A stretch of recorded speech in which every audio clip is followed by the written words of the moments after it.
Wow! দেখতে কতটা লোভনীয় হয়েছে, খেতেও কিন্তু অসম্ভব মজার হয়েছে। একদম ঘরোয়া পদ্ধতিতে আমি এভাবে মাংসটা করেছি। কয়েক পিস মাংস নিয়ে নিয়েছি।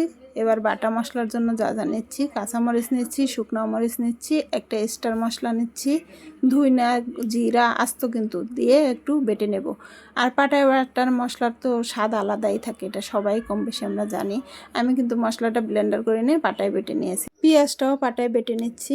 এই যে সবগুলো বাটা হয়ে গেছে। এবার মাংসগুলো এরকম করে কিন্তু আমি পাতলা পাতলা করে কেটে নিয়েছি। এবার একটু শিলপাটায় আস্তে আস্তে ছেঁচে নেব, মাংসটা যেন খুলে না যায় এরকমভাবে ছেঁচতে হবে। এই যে সুন্দর করে এরকম সুন্দর করে ছেঁচে নিতে হবে। এবার ছেঁচা হয়ে গেছে। এবার আমি এখানে কিন্তু মশলা বাটা মশলার ছাড়াও হচ্ছে এই আদা রসুন আমার আগে বাটা ছিল, তাই এটা দিয়ে দিয়েছি, আজকেই বাটছি।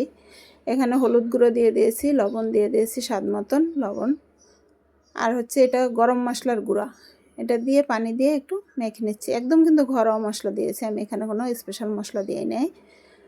এবার মাংসের গায়ে সুন্দর করে মশলাটা মেখে নিচ্ছি। আর এখানে একটু তাজা মশলা দেওয়ার চেষ্টা করবেন, যে আগের থেকে ঘরে বাটা আছে ওই মশলা না দিয়ে তাজা তাজা একটু বেটে মশলাটা দিতে চেষ্টা করবেন, এটা দিলে বেশি স্বাদ লাগে। আর এরকম মাংসের গায়ে সুন্দর করে কিন্তু এরকম হাত দিয়ে চেপে চেপে মশলাটা লাগিয়ে নিতে হবে। এই যে দুই পাশ উল্টে পাল্টে সুন্দর করে কিন্তু মশলাটা লাগিয়ে নিতে হবে এরকম। এই যে দুই পাশে আমার লাগানো হয়ে গেছে। এবার হচ্ছে আরেক পিস আমি মশলা মেখে নিচ্ছি। এবার চুলায় একটা প্যান দিয়ে দিয়েছি, প্যানের মধ্যে কিন্তু ঘি দিতে হবে। এখানে কিন্তু সয়াবিন তেল দেওয়া যাবে না, ঘিটাই দিতে হবে। সয়াবিন তেল দিলে মাংসটা কিন্তু শক্ত হয়ে যাবে।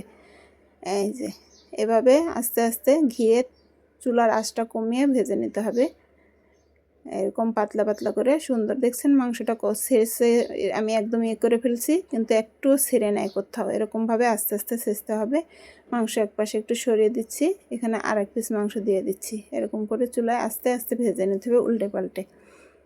এই চুলার আঁচটা কিন্তু একদম লোতে থাকবে। আর এই হালকা সিদ্ধর জন্য যে পানিটা বের হয়েছে ওই পানিটা কিন্তু ভালোভাবে শুকিয়ে নিতে হবে। যে পানিটা পুরাই শুকিয়ে গেছে, এরকম করে সুন্দর করে উল্টে পাল্টে আমি ভেজে নিয়েছি, কোনো রকম গায়ে কিন্তু একটু পানি নাই। এবার আমি নামিয়ে নেব এই মাংসগুলো।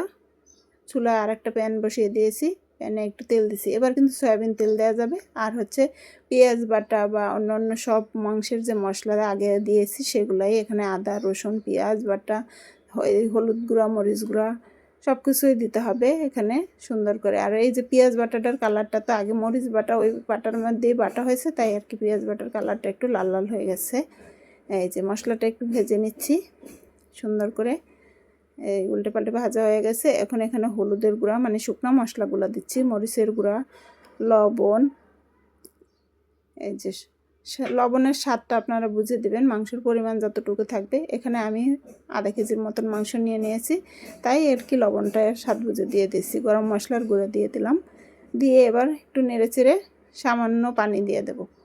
ভালোভাবে মশলাটা কষানো হয়ে গেলে বাটিটা ধুয়েই পানি দিয়ে দিচ্ছি, বাটিটার সাথে অনেকগুলো মশলা লেগেছিলো, তাই আর কি দিয়ে মাংসটা ভালোভাবে মানে মশলাটা ভালোভাবে কষিয়ে নিতে হবে।